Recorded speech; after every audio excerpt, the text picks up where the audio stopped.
Se apresenta rapidamente, tá? Você fez a apresentação lá na aula 1, mas tem gente que está chegando agora. E, turma, lembrando, quem não assistiu a aula 1, vou botar disponível aqui nos stories. Andressa, se apresenta rapidamente e hoje tem um assunto interessante para a gente conversar aqui. Muito interessante mesmo. Meu nome é Andressa Barra, eu sou psicóloga especialista em neuropsicologia. Estou há 10 anos no consultório ajudando os pais a criarem filhos mais autônomos e responsáveis, mesmo com TDAH. Maravilha. Qual idade mais ou menos dos filhos? É criancinha, é adolescente? Qual o público que procura?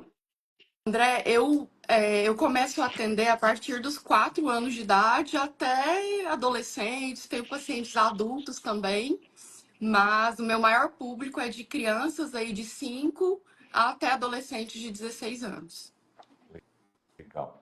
Andressa, na live passada a gente falou sobre o que é TDAH e eu acredito que já trouxe um bom nível de consciência que dá para ajudar. Olha aí, ó, a Lin Chaves mandando um bom dia. Privilégio, doutora, estar aqui com você. Privilégio é Andressa, na todo live, meu de estar aqui. na aula passada a gente falou um pouco sobre TDAH. Eu acredito que a gente, para uma aula introdutória, trouxe um bom nível de consciência para as pessoas. Mas hoje a aula eu quero ajudar um pouco mais nesse movimento de consciência. Eu acredito que o primeiro passo é a gente ter consciência, senão a gente nem tem chance, nem entra no jogo, vou dizer assim. Tá? E aí, eu acompanho, cara, há 5 anos, eu acompanho famílias, eu ajudo os pais de filhos entre 1 e 9 a formar filhos emocionalmente saudáveis. E você ter esse movimento de conscientização dos pais,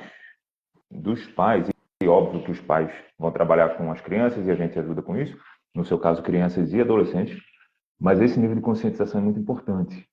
E a aula de hoje eu quero trabalhar em cima disso. Porque, ó, o que eu vejo, e eu quero que você traga a sua percepção de quem está no campo de batalha, há 10 anos atendendo, 10 anos acompanhando, e você também tem TDAH, então você sente na pele essa parada, mas o que eu vejo muito? As pessoas.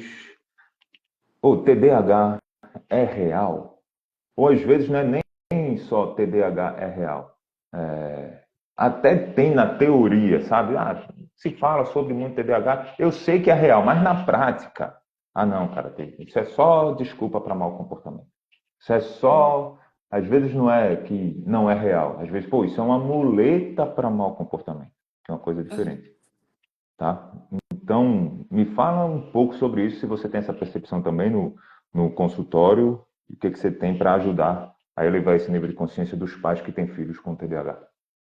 Vamos primeiro desconstruir essa frase de que TDAH não é real? Vamos. Porque o TDAH, ele é um transtorno que é estudado há muitos anos. Então, muita gente fala que é uma coisa nova, mas não é não.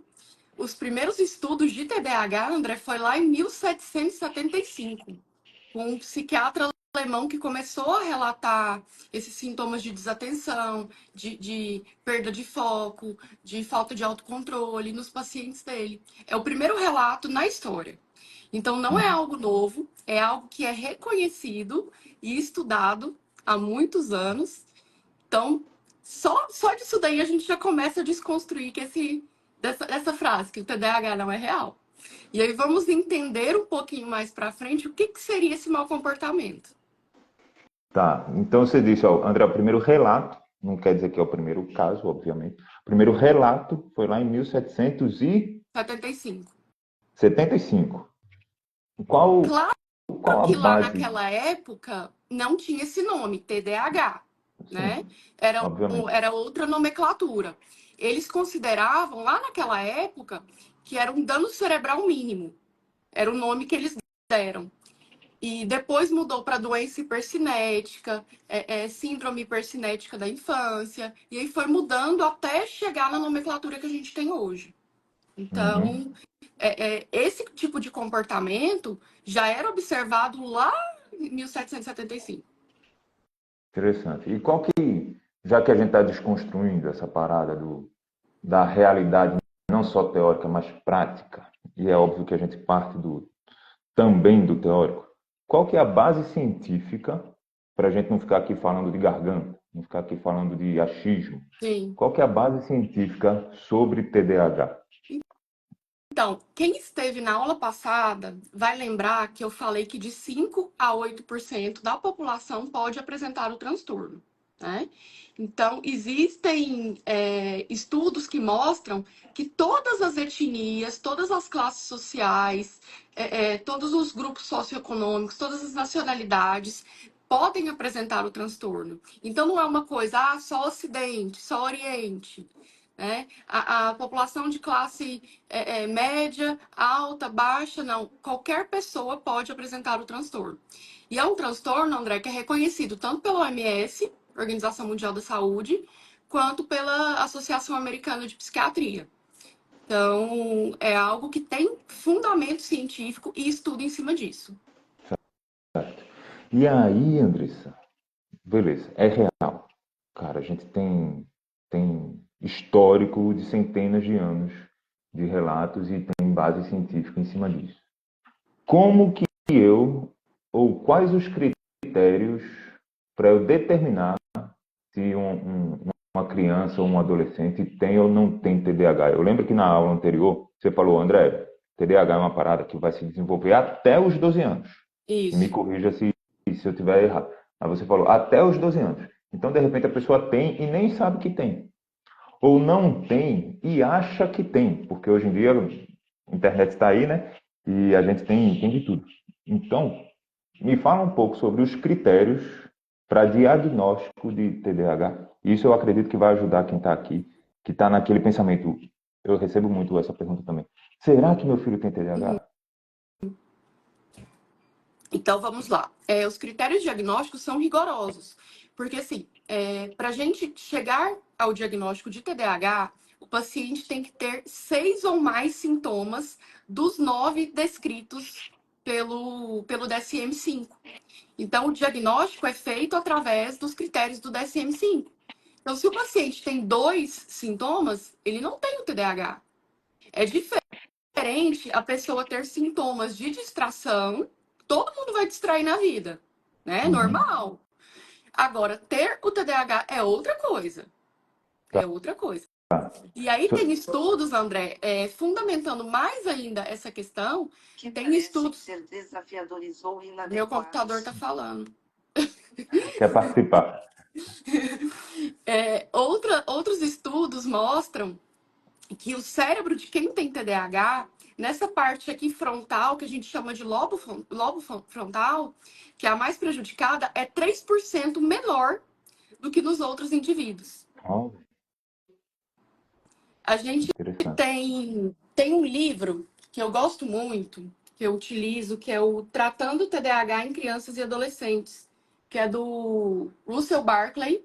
Ele é a maior autoridade no assunto no mundo. É um psiquiatra americano. E eles fizeram alguns estudos e mostraram essa diminuição nessa parte frontal. Só que a gente não consegue ver essa diferença através de alguns exames de imagem, porque é uma Uhum. diferença relativamente pequena. Então, nem sempre vai dar para mensurar isso através de neuroimagem. Uhum. Entendi. E deixa eu te fazer duas perguntas, dentro do que você falou aqui agora, nessas últimas frases. Uma é, explica para as pessoas o que é o DSM. Você falou, pô, tem os critérios e dentro do DSM precisa atender pelo menos 5 de 9 critérios, se eu não estiver enganado pelo que você disse. E você falou, o TDAH, a pessoa tem uma redução em torno de 3% menor dessa parte do cérebro. Me explica rapidão o que é DSM para as pessoas e me diz o impacto prático dessa redução. Tá. O DSM é o Manual Diagnóstico Estatísticos de Transtornos Mentais. E ele está na 5ª edição agora, né? Que é que os médicos utilizam para diagnosticar as doenças. Tá? E prático disso. Essa pessoa que tem TDAH, que estão perguntando aqui no, tô vendo aqui os comentários, é uma pessoa que vai ter dificuldade de foco, é uma pessoa que se esquece das coisas com frequência, ela perde os objetos, às vezes ela é impulsiva, ela não consegue esperar a vez para falar. Lá na vida adulta, essas pessoas são mais descontroladas financeiramente. Na infância, aquela criança que é muito. Pode ser inquieta ou não. Perguntaram aqui se existe déficit de atenção sem hiperatividade. Existe sim, Cleo. Pode ser um TDAH do tipo desatento, não do tipo hiperativo. E ele pode ser desatento, hiperativo e combinado. Então, esses sintomas, principalmente, André, o TDAH vai muito além de desatenção e hiperatividade. O que eu falei na aula passada, a maior dificuldade do TDAH é na regulação emocional. O controle do humor do TDAH é péssimo. É péssimo. Dificuldade de lidar com a frustração, dificuldade de lidar com situações estressantes que fogem do controle dele. Por exemplo, quando os pais dão alguma. O que eu percebo no consultório, né? Eu vivo isso todo dia. Os pais dão uma instrução para o filho já fica extremamente irritado com aquilo, porque ele não gosta de ser mandado, não gosta de receber ordens. Então, mas para a gente chegar no diagnóstico do transtorno, a gente precisa passar por um profissional da saúde mental. Não é ficar no achismo. Eu acho que eu tenho. Meu filho tem esse sintoma, mas não preenche o resto dos critérios. Então, peraí, vamos ter cautela no diagnóstico. Por isso que é importante o diagnóstico diferencial. Para a gente não sair laudando, que eu falo às pessoas de qualquer forma, com avaliações online que a gente tem por aí, que eu não considero uma avaliação tão eficiente, principalmente para criança. Tá. Ó, você falou, por isso que eu acho importante o diagnóstico diferencial. O que é diagnóstico diferencial?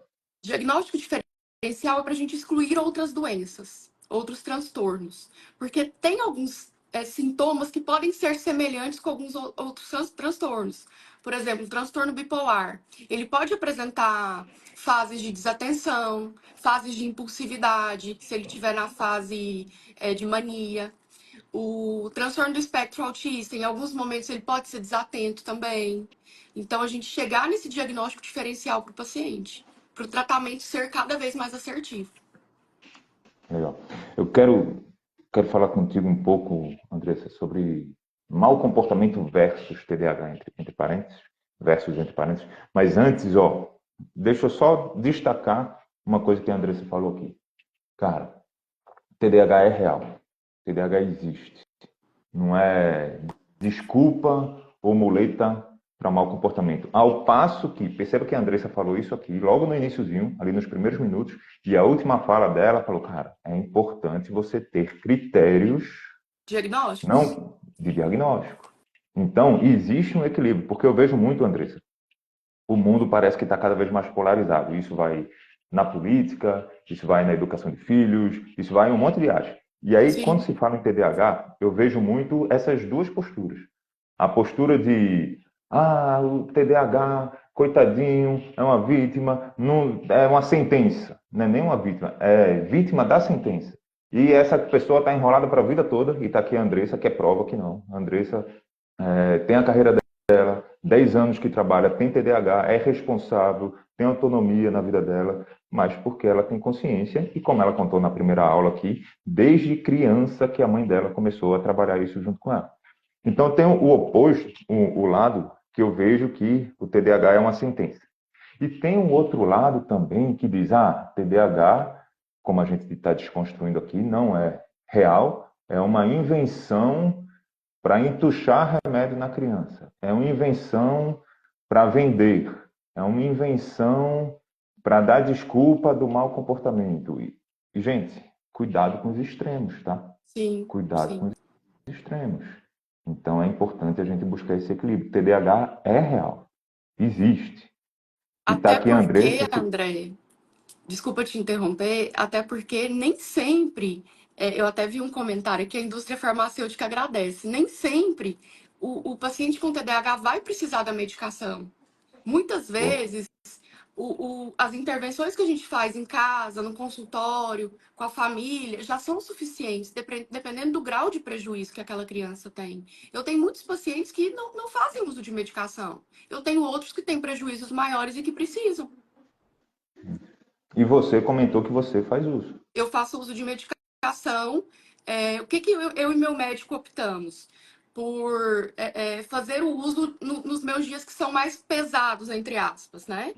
Que eu tenho mais compromissos, mais atividades, o dia que eu tenho que fazer meus laudos de avaliação neuropsicológica, que eu preciso de uma concentração maior, eu utilizo a medicação. Final de semana, por exemplo, eu não utilizo a medicação, eu não preciso. Então, aí o médico vai avaliar com o paciente qual que é o grau de prejuízo e se é necessário ou não. Porque Boa. o que a gente usa no consultório, que é a terapia cognitivo-comportamental, é o que a gente tem mais embasamento científico para tratar esse tipo de transtorno.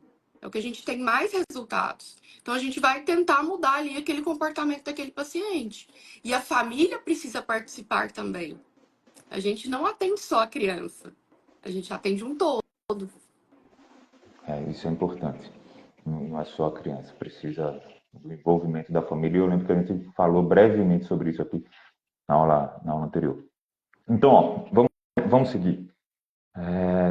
Posso só responder uma TDAH, pergunta aqui de uma claro, fica à pessoa que eu vontade. achei interessante, bem rapidinho. Ela disse que tem um filho autista. Qual a probabilidade de ter algum outro transtorno também?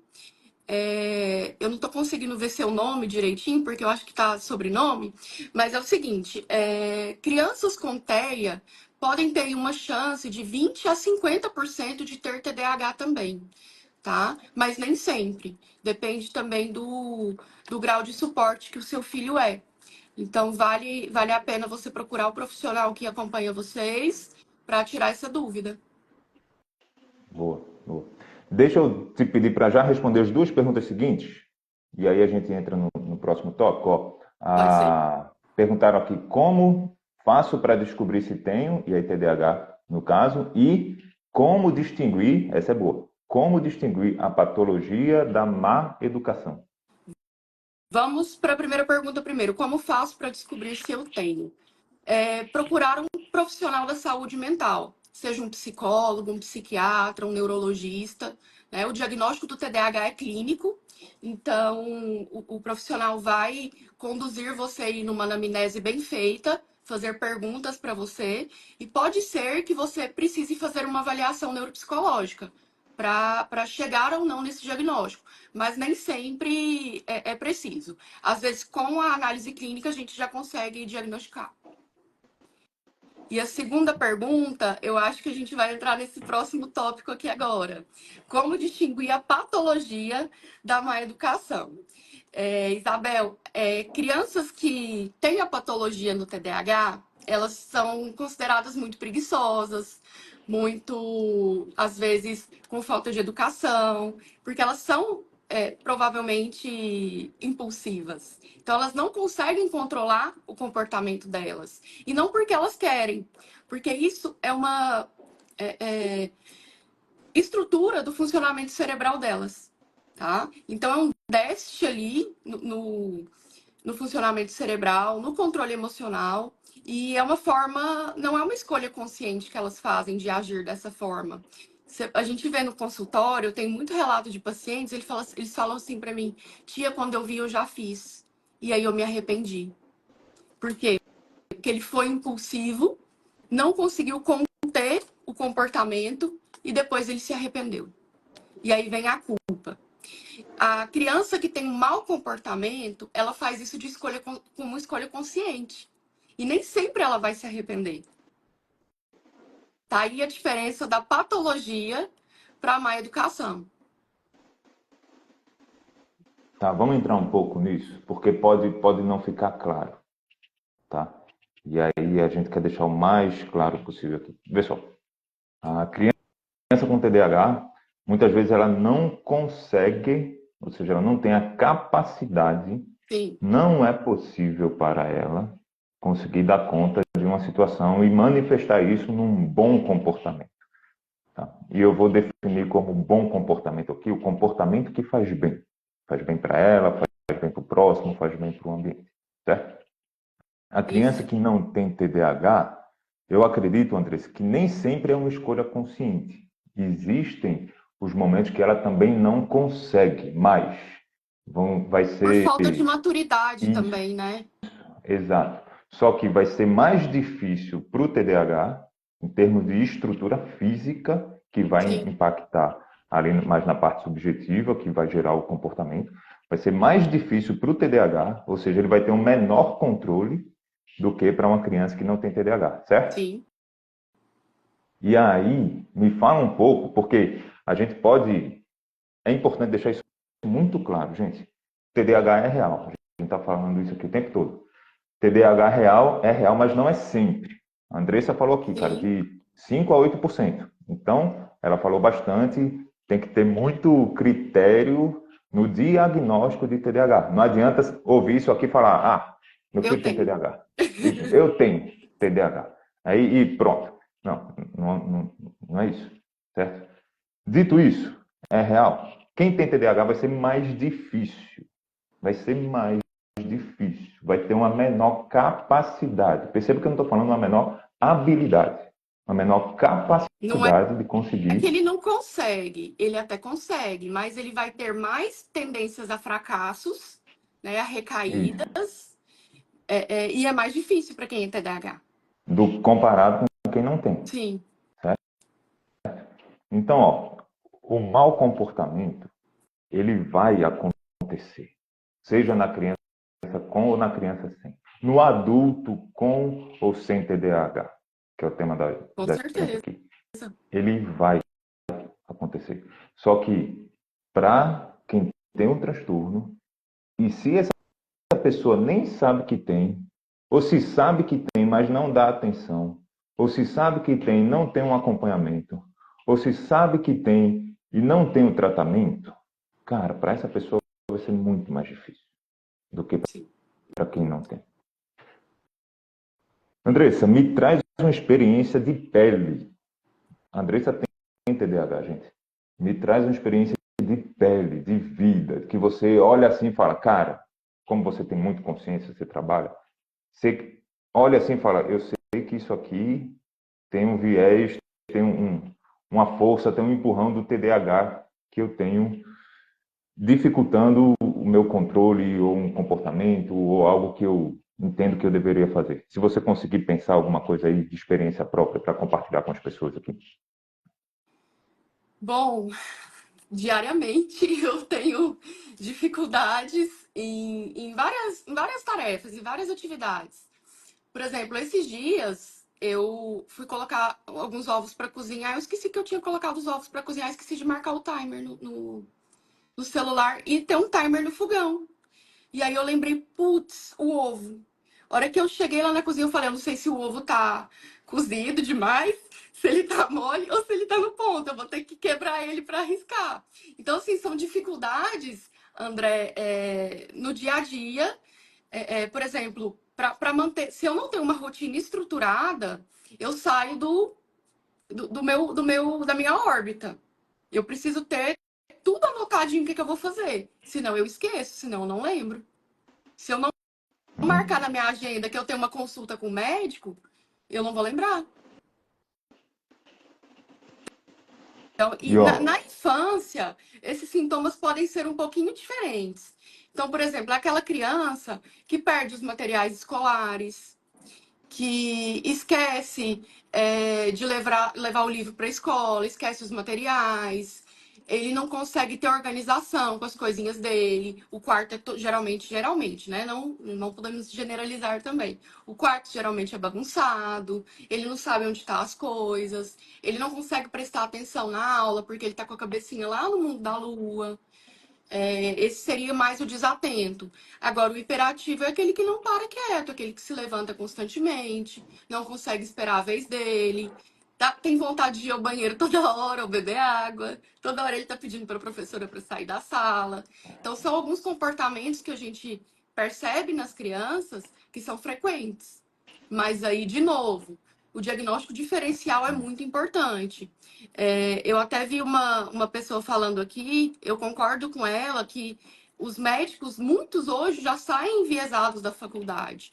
Então, a gente tem que ter realmente cuidado no diagnóstico do paciente. Nem todo mundo tem a patologia. Boa. Às vezes E é ó, só às vezes é só alinhar algumas coisas na educação da criança, que a gente já tem muitos resultados. exato. Eu quero falar sobre isso daqui a pouquinho. Deixa eu só fazer uma observação aqui. Ó, a Andressa falou aqui, pô, a criança é o quarto bagunçado, criança, dificuldade de concentrar, dificuldade de fazer tarefa. Aí tem gente que está ouvindo aqui e fala, é meu filho, é meu filho. Gente, repito o que eu já falei aqui.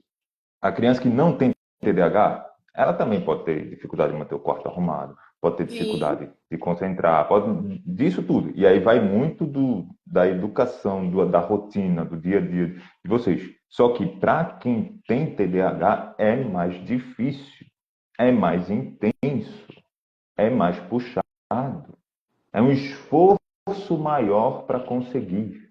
Então é importante isso ficar claro. Então, se de repente seu filho tem TDAH e você nem sabe, ou está na dúvida, ou está achando que TDAH é invenção da indústria farmacêutica, cara, você está fora do jogo. É importante você saber. E se o seu filho não tem TDAH e você está aí falando, cara, meu filho tem TDAH, e agora, meu Deus do céu? E começa a tratá-lo como impossibilitado, também você não está jogando Uhum. com as regras do jogo, com o melhor para ele. Então foi o que a Andressa falou aqui, cara, de maneira repetida. É importante haver um diagnóstico diferencial para você saber onde você está pisando, para você ter consciência de como trabalhar com seu filho da melhor forma. Porque se ele não tem TDAH, você não vai trabalhar como se ele tivesse. E se ele tem, você não vai trabalhar como se ele não tivesse. Uhum. Certo? Sim. Então isso é muito importante. Tá? E aí, Andressa, voltando aqui para o que a gente estava falando, Andressa, meu filho foi diagnosticado, TDAH. E agora? Tem tratamento eficaz? Quais as evidências?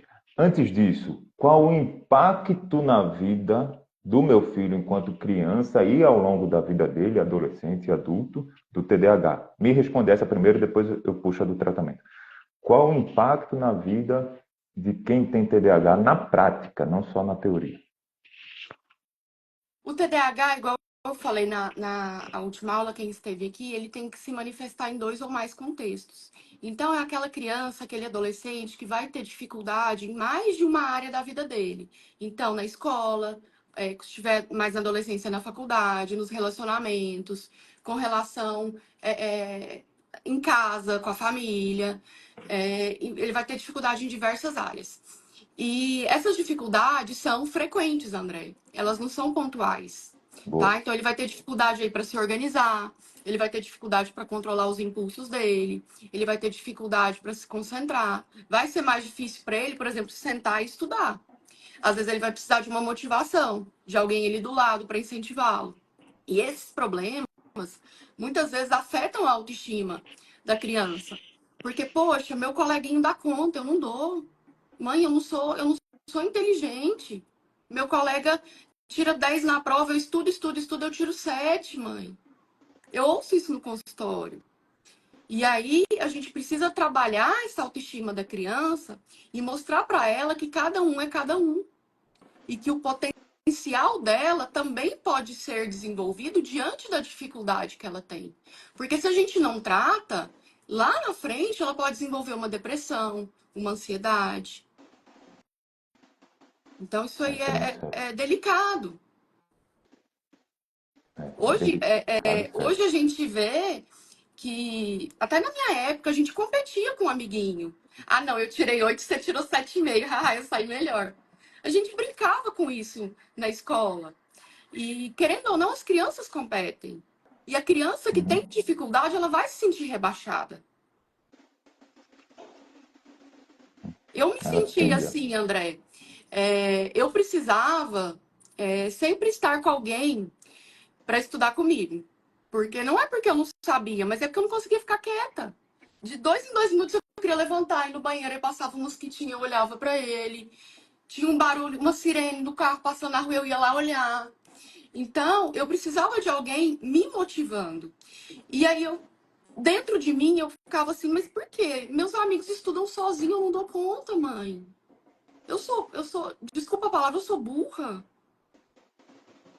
Então, a gente precisa fortalecer a autoestima e a confiança dessas crianças.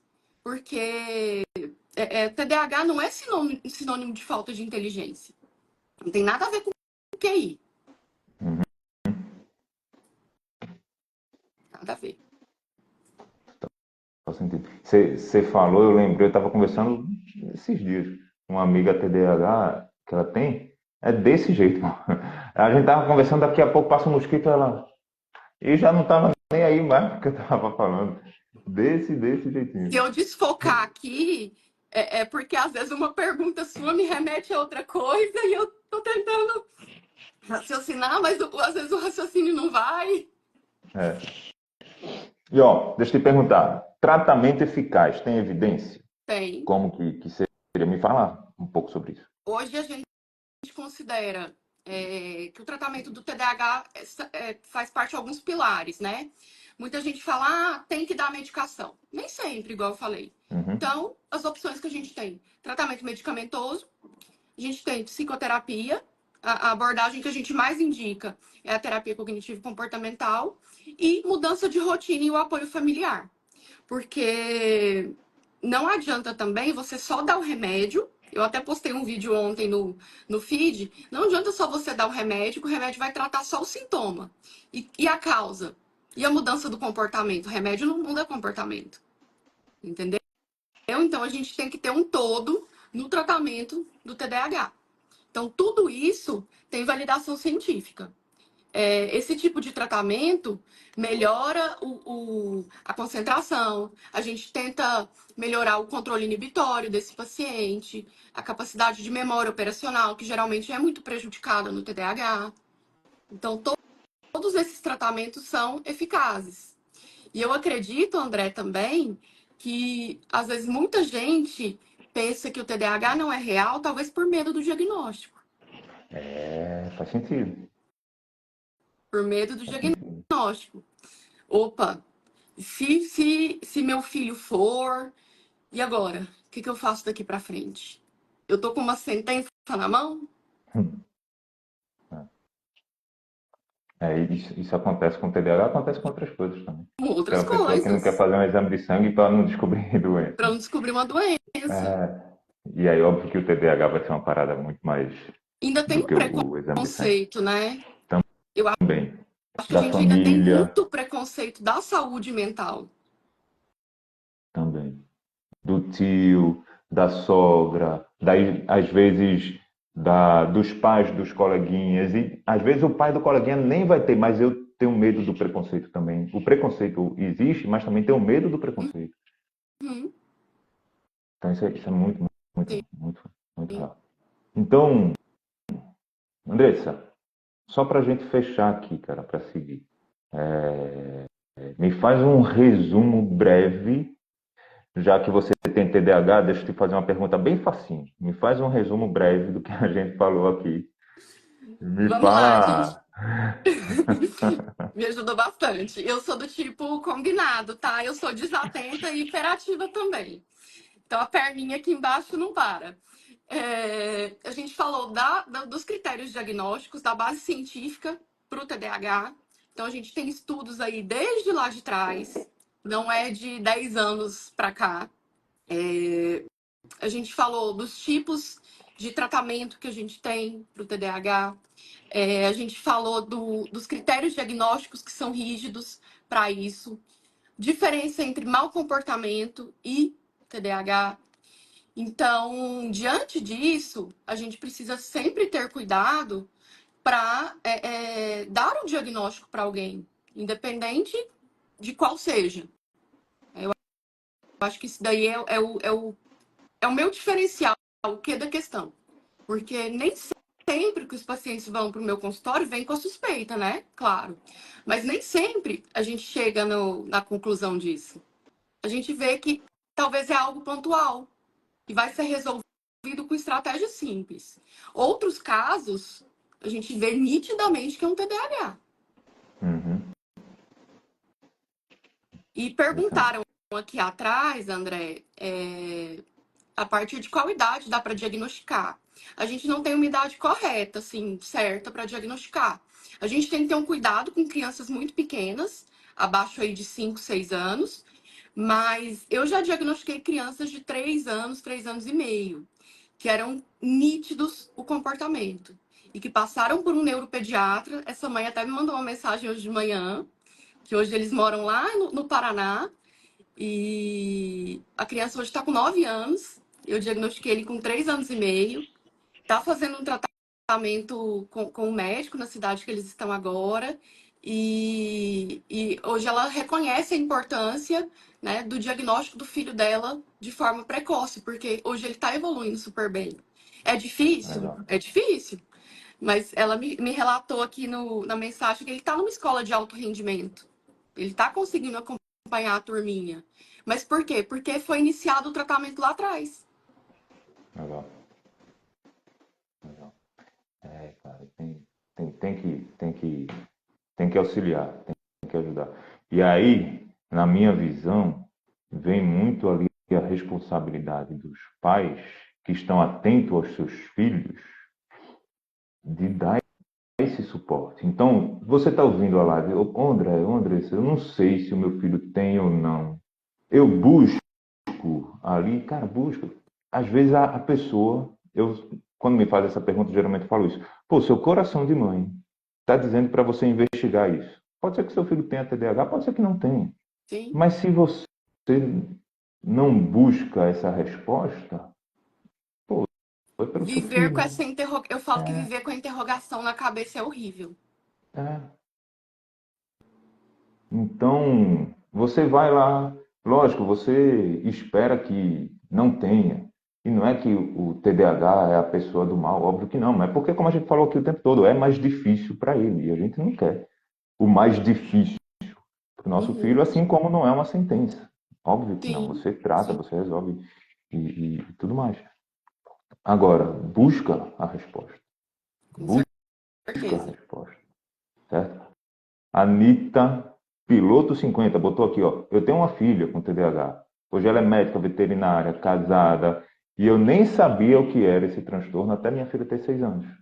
Então, lá com 6 anos, eu estou entendendo pelo comentário dela, cara, ficou sabendo. Assim como você também, né? Sua mãe Uhum. foi atrás, você tinha 6 anos, que você disse. Sim. Cara, e deu o suporte que tinha que dar para a filha. Então, turma, a gente precisa caminhar aqui para o fim da nossa aula de hoje. E lembrando que essa é 2 de 4 aulas. É a segunda de 4 aulas.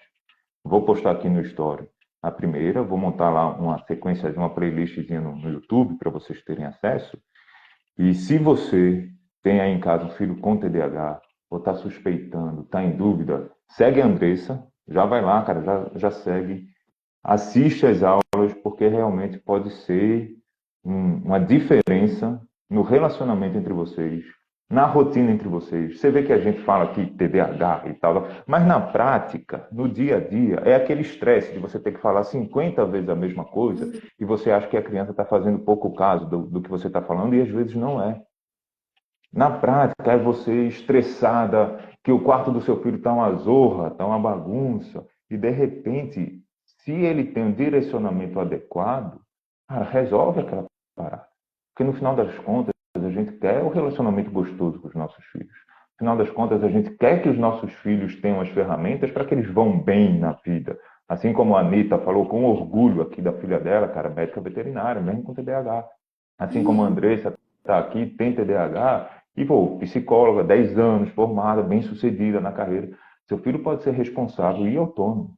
Pode ser responsável e autônomo mesmo com TDAH. E digo mais. Até mais responsável e autônomo do que uma pessoa que não tem, só que não recebeu a instrução, não recebeu o direcionamento, não recebeu o suporte, o apoio dos pais nesse processo. Tá? E os pais são, Então, na infância e na adolescência, são os principais guias, né? Que a criança não tem a noção, a maturidade de buscar uma ajuda. É responsabilidade dos pais. exatamente. Tá joia, turma? Andressa, considerações finais para a gente encerrar e a gente faz a nossa próxima aula segunda-feira, 8 horas da manhã.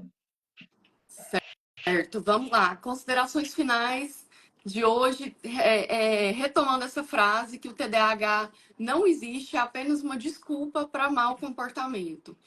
Então, o TDAH é real, né? Desde que tenha os critérios diagnósticos para isso, desde que o transtorno seja diagnosticado por um profissional da saúde mental e não ficar no achismo. E todos os indivíduos podem apresentar esse tipo de mau comportamento. O mau comportamento e o bom comportamento faz parte do ser humano, né? Sim. Então, a gente precisa saber diferenciar em que momentos é um mau comportamento, em que momentos é um transtorno. Porque, como a gente viu, como eu expliquei, existe uma diferença no cérebro do TDAH. Tá?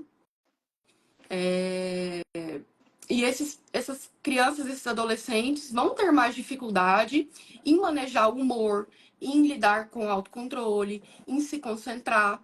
E isso vai afetar na responsabilidade e na autonomia deles, André. Porque, assim, pensa o pai e a mãe que trabalham o dia inteiro. Chega em casa à noite, o filho não fez tarefa. E aí? Ué, menino, você é preguiçoso? O que você ficou fazendo o dia inteiro? Às vezes ele não conseguiu se organizar, não conseguiu ter essa autonomia para fazer a tarefinha dele sozinho. E é o que eu quero ajudar essas crianças no dia a dia. Que eu sei que o que mais pesa são duas coisas.